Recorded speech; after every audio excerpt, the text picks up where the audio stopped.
Bishop Geevarghese Mar Coorilos തത്സമയം ചേരുകയാണ്. Bishop സ്വാഗതം. ഈ പ്രതികരണങ്ങൾ കാണുമ്പോൾ അങ്ങേക്ക് എന്താണ് തോന്നുന്നത്? കുറ്റസമ്മതം തന്നെയല്ലേ നടത്തിയിരിക്കുന്നത്?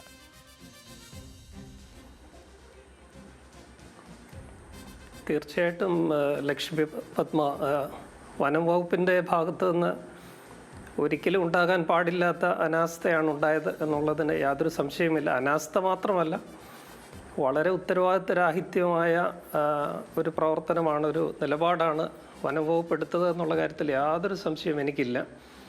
അദ്ദേഹത്തെ വ്യക്തമായും വേട്ടയാടുകയായിരുന്നു എന്നുള്ളതാണ് യാഥാർത്ഥ്യം. അതൊരിക്കലും സംഭവിച്ചുകൂടാൻ പാടില്ലാത്തതായിരുന്നു. അതുകൊണ്ടാണ് അദ്ദേഹം ഇരട്ടനീതി എന്ന് പറഞ്ഞത്.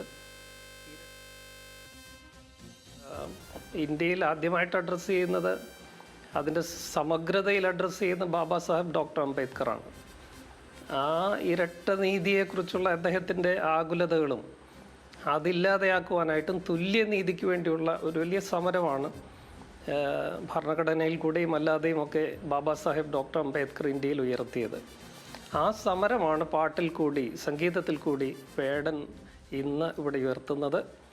മഹാത്മാ അയ്യങ്കാളിയൊക്കെ നമ്മുടെ നാട്ടിൽ ഉയർത്തിയ ആ വലിയ സമര പോരാട്ട വീര്യമാണ് വേടൻ്റെ പാട്ടുകളിൽ കൂടി ഉണ്ടായത്.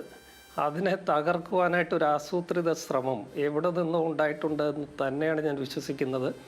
അതിന് വനം വകുപ്പാണ് കൂട്ടുനിന്നത് എന്നുള്ളത് ഒരു വലിയ വിഡ്ഢിത്തരമാണ്. അത് കുറ്റകരമായ ഒരു അനാസ്ഥ തന്നെയാണെന്നാണ് ഞാൻ വിശ്വസിക്കുന്നത്.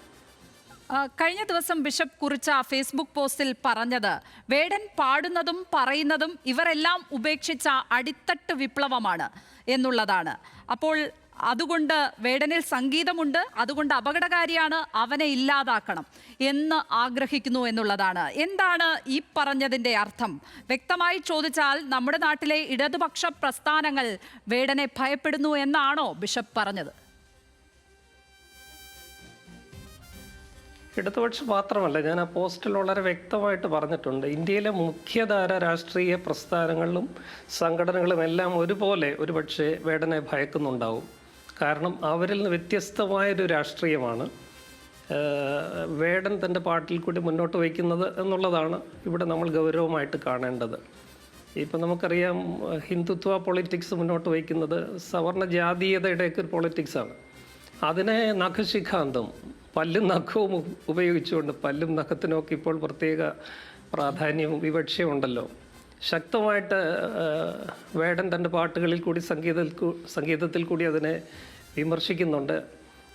അതുപോലെ തന്നെ വലത് പക്ഷ പ്രസ്ഥാനത്തിന് ദഹിക്കുന്ന ഒരു രാഷ്ട്രീയമല്ല വേടൻ തൻ്റെ സംഗീതത്തിൽ കൂടി ഉയർത്തുന്നത്. ഇടതുപക്ഷത്തിനും പഥ്യമല്ല വേടൻ്റെ രാഷ്ട്രീയം. കാരണം അത് ഒരു ദളിത് പക്ഷ സ്വത്വ രാഷ്ട്രീയമാണ്. അംബേദ്കറും മഹാത്മാ അയ്യങ്കാളിയും ഒക്കെ മുന്നോട്ട് വെച്ച് അതിൻ്റെ ഒരു തുടർച്ചയായ ഒരു സ്വത്വ രാഷ്ട്രീയം എന്നൊക്കെ വിളിച്ച് ഇടതുപക്ഷം പലപ്പോഴും തള്ളിക്കളയുന്ന ഒരു രാഷ്ട്രീയമാണ്. അത് ഇടതുപക്ഷത്തെയും വലതുപക്ഷത്തെയും തീവ്ര വലതുപക്ഷത്തെയും എല്ലാം ഒരുപോലെ അസ്വസ്ഥരാക്കുന്നുണ്ട് എന്നുള്ളതാണ് യാഥാർത്ഥ്യം. അതുകൊണ്ടാണ് ഇപ്പം ഇടതുപക്ഷത്തെക്കുറിച്ച് പറഞ്ഞാൽ, ഇടതുപക്ഷം ഒരിക്കലും ഒരു സ്വത്വ രാഷ്ട്രീയത്തെ അംഗീകരിക്കത്തില്ല. അതുകൊണ്ടാണ് അംബേദ്കറൈറ്റ് പൊളിറ്റിക്സിനെ ഒരിക്കലും ക്ലാസിക്കൽ മാർക്സിസ്റ്റ് പൊളിറ്റിക്സ് അംഗീകരിക്കത്തില്ല. മാർക്സിനെ സംബന്ധിച്ചിടത്തോളം ക്ലാസ്സാണ് പ്രമുഖമായിട്ടുള്ളത്.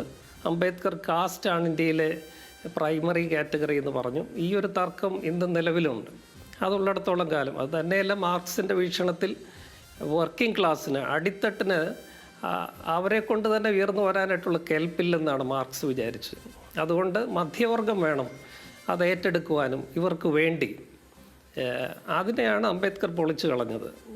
നമ്മളിന്ന് സബാൾട്ടൺ പൊളിറ്റിക്സ് എന്നൊക്കെ പറയുന്ന, കീഴാള രാഷ്ട്രീയം എന്നൊക്കെ പറയുന്നത് ഈ മധ്യവർഗത്തിൻ്റെ ഏജൻസി അല്ല അവരെ ആശ്രയിക്കുന്നത്. മറിച്ച് അടിച്ചമർത്തപ്പെട്ട ജനതയ്ക്ക് ഏജൻസി ഉണ്ടെന്നും അവർക്ക് കർത്തൃത്വമുണ്ടെന്നും അവർ സ്വന്തം സമരം സ്വയം നടത്തുന്നു എന്നുള്ളതാണ് ഈ കർത്തൃത്വ രാഷ്ട്രീയത്തിൻ്റെ, സ്വത്വ രാഷ്ട്രീയത്തിൻ്റെ, ഐഡൻറ്റിറ്റി പൊളിറ്റിക്സിൻ്റെ, സബാൾട്ടൺ പൊളിറ്റിക്സിൻ്റെ വ്യതിരക്തത എന്ന് പറയുന്നത്. അതൊരിക്കലും ഒരു ക്ലാസിക്കൽ ഇടതുപക്ഷത്തിന് അംഗീകരിക്കുവാനായിട്ട് സാധിക്കുകയില്ല. അത് വലതുപക്ഷത്തിന് ഒട്ടും അംഗീകരിക്കുവാൻ സാധിക്കുകയില്ല. ഒരു ഫാഷിസ്റ്റ് വ്യവസ്ഥിതിക്ക് ഒട്ടും ഉൾക്കൊള്ളാൻ സാധിക്കത്തില്ല. കാരണം ഇത് ജാതീയതയെ വെല്ലുവിളിക്കുന്നുണ്ട്, അത്തരം മൂല്യങ്ങളെ വെല്ലുവിളിക്കുന്നുണ്ട്. അതുകൊണ്ട് എല്ലാത്തരം മുഖ്യധാര രാഷ്ട്രീയ പ്രസ്ഥാനങ്ങളും വേടനെയും വേടൻ്റെ രാഷ്ട്രീയത്തെയും ഒരു കാലത്ത് അംബേദ്കറിനെ കണ്ടതുപോലെ അല്ലെങ്കിൽ നമ്മുടെ നാട്ടിൽ മഹാത്മാ അയ്യങ്കാളിയെ കണ്ടതുപോലെ ഒരു ഭീഷണിയായിട്ട് കാണുന്നു എന്ന് തന്നെയാണ് എൻ്റെ വിലയിരുത്തൽ. അതുകൊണ്ടാണ് എല്ലാവരും കൂടി ചേർന്ന് ഇദ്ദേഹത്തെ ഒതുക്കിക്കളയാം, ഇദ്ദേഹത്തിന് ഈ കഞ്ചാവ് കേസിൽ നടപടിയെടുത്തപ്പോൾ ആരും ഒന്നും പറഞ്ഞില്ല. പക്ഷേ ഈ പുലിപ്പല്ല് കൊണ്ട് വേടനെ വേട്ടയാടാൻ തുടങ്ങിയപ്പോൾ മുതൽ എല്ലാവരും പ്രതികരിച്ചു. അതിനകത്ത് ഇടതുപക്ഷ ബുദ്ധിജീവികളെല്ലാം ഒരുമിച്ച് നിൽക്കുന്ന കാഴ്ച കണ്ടു. സമൂഹ മാധ്യമങ്ങളിൽ വലിയ പിന്തുണ വേടന് ലഭിക്കുന്നത് കണ്ടു. ഒരു ഇടതുപക്ഷ സർക്കാരിൻ്റെ ഭാഗത്ത് നിന്ന് ആരും ഇത് പ്രതീക്ഷിച്ചില്ല എന്ന് തന്നെ പറയാമെന്ന് തോന്നുന്നു, അല്ലേ ബിഷപ്പ്? അതാണ് ഇത്ര വലിയ ഒരു പ്രതിഷേധം ഉയരാനും കാരണമായത് അത് തന്നെയല്ലേ? എന്തുകൊണ്ട് ഈ ചുവരെഴുത്തുകൾ വായിക്കാൻ പറ്റുന്നില്ല എന്നുകൂടി തോന്നിപ്പോയി. തീർച്ചയായിട്ടും ഞാൻ കുറേ നാളുകളായിട്ട് പറയാൻ ശ്രമിക്കുന്ന ഒരു കാര്യമാണല്ലോ, ഇവിടുത്തെ മുഖ്യധാര ഇടതുപക്ഷം വലത്തേക്ക് യാത്ര ചെയ്യുന്നു, വലതുപക്ഷമായിക്കൊണ്ടിരിക്കുകയാണെന്നുള്ളൊരു വിമർശനം ഞാൻ ഉന്നയിക്കാൻ തുടങ്ങിയത് അടുത്തിടയ്ക്കൊന്നുമല്ല. അത് കുറേ നാളുകളായിട്ട് സംഭവിച്ചുകൊണ്ടിരിക്കുന്ന ഒരു പ്രത്യയശാസ്ത്രപരമായ വ്യതിയാനമാണ്. സാമ്പത്തിക രംഗത്ത് മാത്രമല്ല, സാമ്പത്തിക രംഗത്ത് മാത്രമാണെങ്കിൽ നമുക്ക് അത് മനസ്സിലാക്കാം. പ്രത്യേകിച്ച് ലോക സാഹചര്യങ്ങളിൽ കുറേയൊക്കെ മാറ്റം അനിവാര്യമാണ്. നമുക്കൊരു ടിപ്പിക്കൽ സോഷ്യലിസ്റ്റ് കാഴ്ചപ്പാടുമായിട്ട് ഇന്നൊരു ഗവൺമെൻറ് മുന്നോട്ട് പോകാനായിട്ട് ഒരുപക്ഷെ ഇന്നത്തെ ഒരു മാർക്കറ്റ് വ്യവസ്ഥിതിയിൽ പ്രയാസമുണ്ട്. അതൊക്കെ നമുക്ക് മനസ്സിലാക്കാം. പക്ഷേ ആ ഒരു ലെവലിലല്ല, അതിനപ്പുറത്തേക്ക് പ്രത്യയശാസ്ത്രമൊന്നും ബാധകമേ അല്ല, ഇടതുപക്ഷ മൂല്യങ്ങളൊന്നും നമുക്ക് ഭരണത്തിൽ ആവശ്യമില്ല എന്നുള്ളൊരു കാഴ്ചപ്പാട് കൂടി മുന്നോട്ട് പോകുമ്പോൾ അതൊരു വലിയ നയ വ്യതിയാനം തന്നെയാണ്. അതിൻ്റെയൊക്കെ ഭാഗമായിട്ടേ ഞാനിതിനെ കാണുന്നുള്ളൂ. അതുകൊണ്ട് തന്നെ ഇടതുപക്ഷത്തു നിന്ന് വന്ന അവസാന സാഹചര്യത്തിലൊക്കെ ഇദ്ദേഹത്തെ പിന്തുണച്ചുകൊണ്ടുള്ള പല പ്രതികരണങ്ങളിൽ പോലും എത്രമാത്രം ആത്മാർത്ഥതയുണ്ടെന്ന് ഞാൻ സംശയിക്കുന്നു. ഒരുപക്ഷെ അവർ ഫോഴ്സ്ഡായി കാണും. വേടന് കിട്ടുന്ന പിന്തുണയും പോപ്പുലാരിറ്റിയും ഒക്കെ കണ്ട് ഭയപ്പെട്ടുകൂടെ ആയിരിക്കും ഒരുപക്ഷെ അവർ അദ്ദേഹത്തെ പിന്തുണയ്ക്കാനായിട്ട് നിർബന്ധിതമായതെന്ന് കൂടി ഞാൻ വിചാരിക്കുന്നു. ഈ ഒരു കരണം മറച്ചിലിന് മറ്റ് ചില വശങ്ങൾ കൂടിയില്ലേ? വേടന്റെ കേസ് ചർച്ചയായപ്പോഴാണ് മോഹൻലാലിനെതിരായ ആനക്കൊമ്പ് കേസ് വലിയ തോതിൽ സമൂഹത്തിൽ വീണ്ടും ചർച്ചയായത്. ഇപ്പോൾ ഇതാ സുരേഷ് ഗോപിയുടെ നെഞ്ചിൽ കിടക്കുന്ന ആഭരണത്തെക്കുറിച്ച് കൂടി ചർച്ച വരുന്നുണ്ട്. അപ്പോൾ സവർണ ശരീരങ്ങളെയും ഇതുപോലെ പരിശോധനയ്ക്ക് വിധേയമാക്കുമോ? തമ്പുരാക്കന്മാരുടെ തറവാട്ടിൽ കൂടി പോയി പരിശോധിക്കുമോ? കളക്ട്രേറ്റുകളിലേക്കും സർക്കാർ ഓഫീസുകളിലുമൊക്കെ ഇരിക്കുന്ന ഇതുപോലെയുള്ള വസ്തുക്കൾ, ഉരുപ്പടികൾ പരിശോധനയ്ക്ക് വിധേയമാക്കുമോ എന്ന ചോദ്യങ്ങളൊക്കെ ഉയർന്നപ്പോൾ കൂടിയാണ് ഒരു മലക്കം മറിച്ചിൽ ഉണ്ടായത് എന്നുകൂടി നമ്മൾ കാണണം ബിഷപ്പ്. തീർച്ചയായിട്ടും അത് തന്നെയാണ് വേടൻ തൻ്റെ പാട്ടുകളിൽ കൂടി പോലും പറയുന്നത്. കാട് കക്കുന്നവനിവിടെ ഒരു കുഴപ്പമില്ല, ചോറ് കക്കുന്നവനാണ്, ചോറ് മോഷ്ടിക്കുന്നതാണ് കാട് മോഷ്ടിക്കുന്നതിനേക്കാളും വലിയ അപരാധം എന്നുള്ള രീതിയിലാണല്ലോ നമ്മുടെ ഈ ലോകക്രമം, നമ്മുടെ നാട്ടിലെ കാര്യങ്ങൾ സഞ്ചരിക്കുന്നത്. അങ്ങനെ പാടിയ ഒരാളിനെ വെറുതെ വെച്ചേക്കാൻ പറ്റുമോ?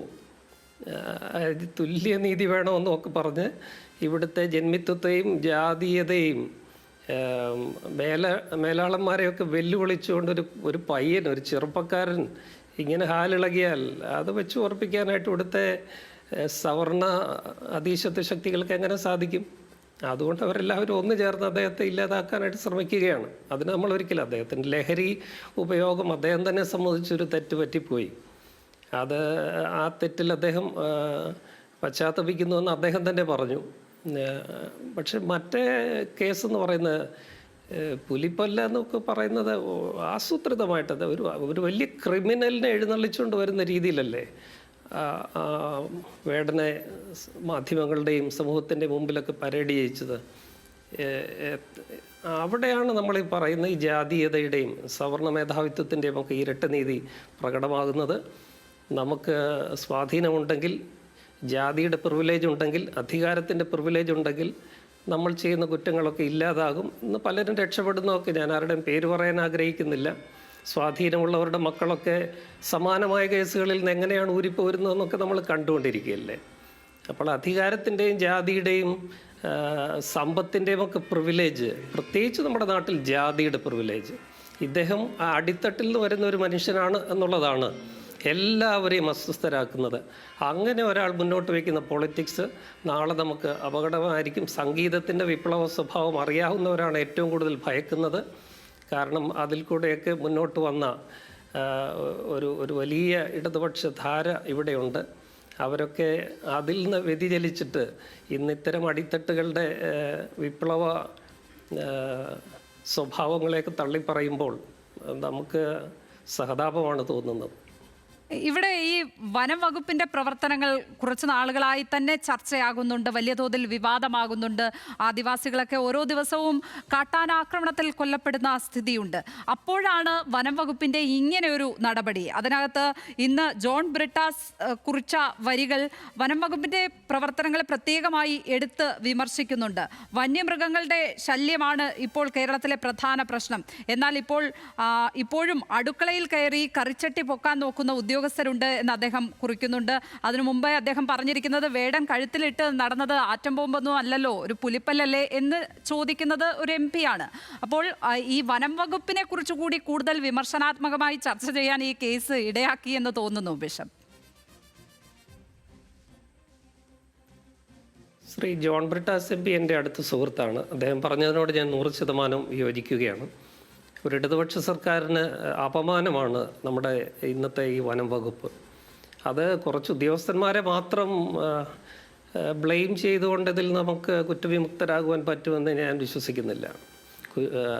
ഉദ്യോഗസ്ഥരെ മേളിൽ നിന്നുള്ള ആജ്ഞയും ഓർഡറും ഒക്കെ അനുസരിച്ചായിരിക്കുമല്ലോ പ്രവർത്തിക്കുക. അല്ലെങ്കിൽ അവരെ കൈകാര്യം ചെയ്യാനായിട്ട് ഇവിടെ നിയമവ്യവസ്ഥയില്ലേ? സർക്കാരിന് അതിൻ്റെ മെഷീനറി ഉണ്ടല്ലോ.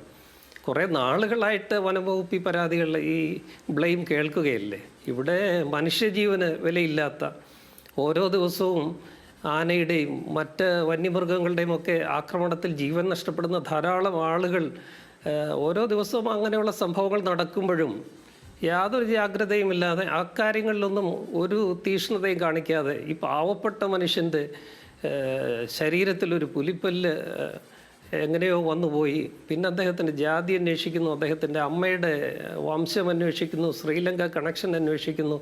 വലിയൊരു ക്രിമിനലിനെ പോലെ ഡീൽ ചെയ്യുന്ന ഇതൊക്കെ നമ്മുടെ ഈ പുരോഗമന കേരളത്തിൽ ഒരു ഇടതുപക്ഷ ഗവൺമെൻറ് സമയത്ത് നടക്കുന്നു എന്നുള്ളത് നാണക്കേടല്ലേ? അതുകൊണ്ട് ഈ വനം വകുപ്പിനെ നിലയ്ക്ക് നിർത്താനായിട്ട് സർക്കാരിന് സാധിക്കുന്നില്ലെങ്കിൽ അത് ഈ സർക്കാരിന് നാണക്കേടാണ്, അപമാനമാണ്. അതൊക്കെ ജനങ്ങൾ മനസ്സിലാക്കുന്നുണ്ടെന്നെങ്കിലും അവർ വിചാരിക്കണം. കഴിഞ്ഞ ദിവസം ഫേസ്ബുക്കിൽ ബിഷപ്പ് കുറിച്ചത് എനിക്ക് എത്രയും വേഗം വേടനെ കാണണം, ആലിംഗനം ചെയ്യണം എന്നാണ് പറഞ്ഞത്. എപ്പോഴായിരിക്കും ഒരു കൂടിക്കാഴ്ച ഉണ്ടാവുക? വേടനെ ഈ പുറത്തിറങ്ങിയതിന് ശേഷം കമ്മ്യൂണിക്കേറ്റ് ചെയ്തിരുന്നോ?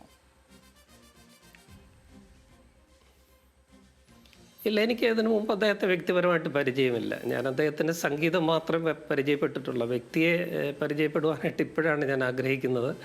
നേരത്തെയും ആഗ്രഹമുണ്ടായിരുന്നെങ്കിലും പ്രത്യേകിച്ച് ഇപ്പോഴത്തെ ഒരു പശ്ചാത്തലത്തിൽ അദ്ദേഹത്തെ കാണുവാനും, ഞാനതിൽ സൂചിപ്പിച്ച പോലെ അദ്ദേഹത്തിൻ്റെ ലഹരിയുടെ സ്വാധീനം അല്പമെങ്കിലും ഉണ്ടെങ്കിൽ അത് അദ്ദേഹവുമായിട്ട് ചർച്ച ചെയ്യാനും അതിൽ നിന്ന് പിന്തിരിപ്പിക്കാൻ ഞാൻ എൻ്റേതായ ശ്രമങ്ങൾ നടത്താനായിട്ട്, ഒപ്പം നിൽക്കാനായിട്ട് ആഗ്രഹിക്കുന്നു. എനിക്ക് അദ്ദേഹവുമായിട്ട് അടുപ്പമുള്ള എൻ്റെ ചില സുഹൃത്തുക്കളുണ്ട്, അവരുമായിട്ട് ഞാൻ ബന്ധപ്പെട്ടിട്ടുണ്ട്. അദ്ദേഹം ഒന്ന് സെറ്റിൽ ഡൗൺ ചെയ്യട്ടെ. അദ്ദേഹം കടന്നുപോയ ഈ ദിവസങ്ങളൊക്കെ അത്ര സുഖകരമായിരുന്നില്ലല്ലോ. അദ്ദേഹത്തിനൊന്ന് ഒരു മനഃശാന്തി ആദ്യം ലഭിക്കട്ടെ. അത് കഴിഞ്ഞിട്ട് സാവധാനം ഒരുപക്ഷെ ഒരു 1-2 ആഴ്ച കഴിഞ്ഞിട്ട് അദ്ദേഹവുമായിട്ട് കൂടിക്കാണണമെന്ന് ഞാൻ ആഗ്രഹിക്കുന്നു. നന്ദി ബിഷപ്പ് ഞങ്ങളോടൊപ്പം സഹകരിച്ചതിന്. ഏതായാലും താങ്കളുടെ ധീരമായ നിലപാട് കൂടിയാണ്, ഒരുപാട് പേർ നിലപാടെടുത്തു, അതിനൊപ്പം താങ്കൾ കൂടി എടുത്ത ധീരമായ ഒരു നിലപാടുണ്ട്. അതൊക്കെ കൊണ്ടുകൂടിയാണ് ഇപ്പോൾ മാറ്റി ചിന്തിക്കലുകൾക്ക് ആളുകൾ നിർബന്ധിതരായിരിക്കുന്നത്.